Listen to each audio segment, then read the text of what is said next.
day 44. How are you?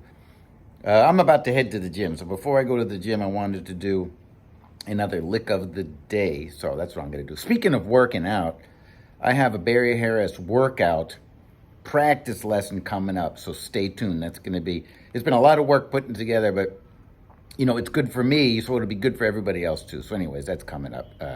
So be on the lookout. Anyways, lick of the day 44. So today we're superimposing another arpeggio like we did in lick of the day 39, I think it was. And also we're going to use a Barry Harris Chromatic Scale to get ourselves to the 4 chord from the 1 chord. So I'm going to go to the other side of my board here, and I'm going to write some stuff. So hold on. So anyways, look, we're playing over in a G blues, right? And there's 3 dominant chords. Now, in order for you to understand what arpeggios you can use over that chord, you have to look at the key that G7 belongs to. And the answer, G7 belongs to the key of C major, right? So we have to look at the chords in C major, because that G7 chord is going to pop up right here, and we're going to have to fill in all the other chords here. So this is C major 7, this is D minor 7, this is E minor 7, this is F major 7. Remember, lick of the day 39, we used this, and we used, I think in another one, this one, over that G7 chord for spectacular results. G7 is right there, A minor 7, and then we have B minor 7 flat 5. Now, today we're going to use this one in an interesting way. And so what you want to do is, like when you have a G7 chord that you're playing over, think about what the third of this chord is. It's B, right? This chord is a G, B, D, and F chord. So there's the third, and there's the arpeggio. So now why would you want to play a B minor 7 flat 5 arpeggio over a G7 chord? Well, let's look at it. B, D, F, and A, right? So when you think about it from a G7 perspective, this is the third, this is the fifth, this is the flat 7, and this is the 9th. So by superimposing this arpeggio over that G7 chord, you're going to get the sound of a G9 chord, and that's what we like. We like that sound, right? It's a great sound for the blues. Okay, so let me show you the lick. Before I actually show you the lick, it's really important that it lands in perfect time, and that's really like the challenging part about this lick, because when I did the demo before I'm doing the explanation, it takes me a couple times to get it sometimes. It's just because when you start playing, you forget to count a little bit, and sometimes you forget the timing that you want to make things land in the right place. So, if there's any kind of advice I can give you, like, try to always keep that 1, 2, 3, 4 in your head when you're playing. That way you know how to line up, licks and things that you want to play. So anyways, that's why the timing is very important. So you're gonna, in the second measure, you're gonna count 1, 2, 3, and then on the end of 3, play an 8th note and then a triplet. Ba da ba da. 1, 2, 3. Ba da da da. All right, and that sets up the 9th right there for the G chord. So anyways, the arpeggio is right here. You're approaching the root of this B minor 7 flat 5 chord. You're approaching it by a chromatic note below. And this, you do this in jazz, but you also do this in blues a lot, because there's like, for the G7 chord, this is like the major third, and this is like the minor third, which you do in blues all the time. So it's going to go boo-da, ba-da. And now, from this point, you're going to play, this is all Barry Harris's Chromatic Scale, right? And I'll play it for you so you can see, but you're going to play the Chromatic Scale. And then at this point, we're going to play that B minor 7 flat 5 arpeggio again, in a different way though. So let me explain that for you. All right, so here we go. So remember, timing is everything. This has to line up in a particular way for the lick to work. So that's the challenging part, because you have to count it. So when the chorus starts, you know, right on that first chord, you're going to go 1, 2, 3, 4, 1, 2, 3.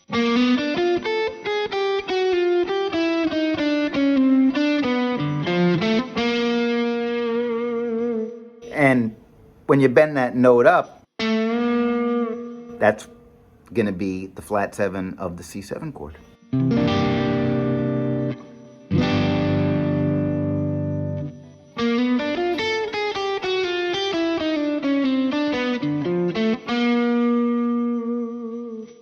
All right, so now let's talk a little bit about the two main parts, right?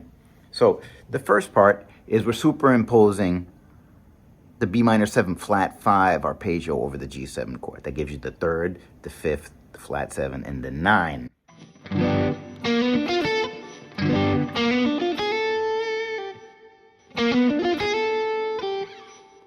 That's a real sort of jazzy sound. Now, once we get to that 9th, we're going to walk down Barry Harris's chromatic scale, okay? Now you got a whole step between these two notes in that dominant scale. So according to Barry's rule, you play the chromatic passing tone in between. Between the root and the flat 7, there's also a whole step, so you take a chromatic note there too.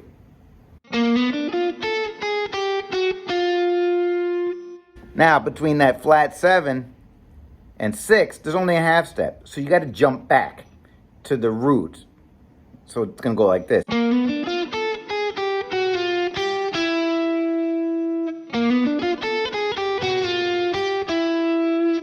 Between the 6th and the 5th, you got a whole step, so you can take the chromatic note in between.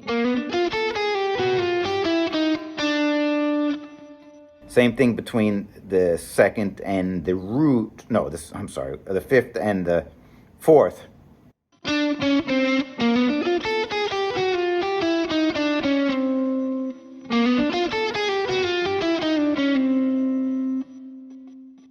You have only a half step between the 4th and the 3rd, so you got to go to the next note, back to the next note in the scale.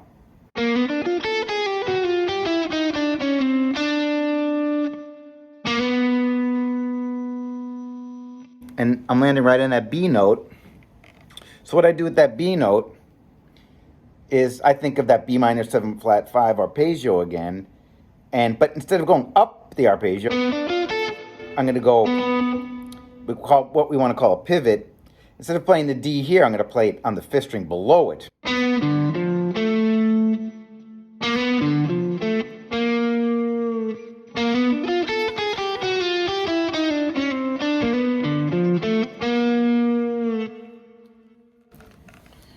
Right? So it's not really hard, this lick. It's just, it's got to fall in good time. So, I mean, you know, it's just a matter of repetition, really, you know. But, I mean, it's got some two really good concepts that'll help you, you know, have more of a jazzy sound in your blues. So I suggest you just repeat it a lot and then practice to the track and make sure that you can get it to fall in the right place. All right, so on to the demo.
All right, everybody. So look, there's a lot of concepts involved here. So if this is, confusing, there's two ways to deal with that. Just learn the lick and just let it become vocabulary for you. But if you want to understand the concepts of like superimposing arpeggios and also, Barry Harris Chromatic stuff, I really suggest that you go get the PDF on Patreon. I was looking at the Patreon, there's like hundreds of pages now.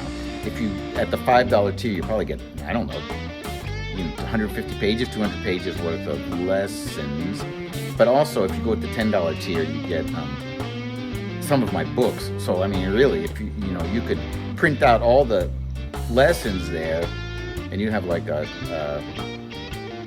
nice book for your music stand. But also, if you get the $10 tier, you get all my other books too. So it's like, 400, 500 pages worth of stuff that you can work on. All right. So, but also you're going to help support me do these lessons and keep them going. And you're helping other people out who can't afford lessons, and they can just get on, jump online and have access to these. Okay. So have a nice day.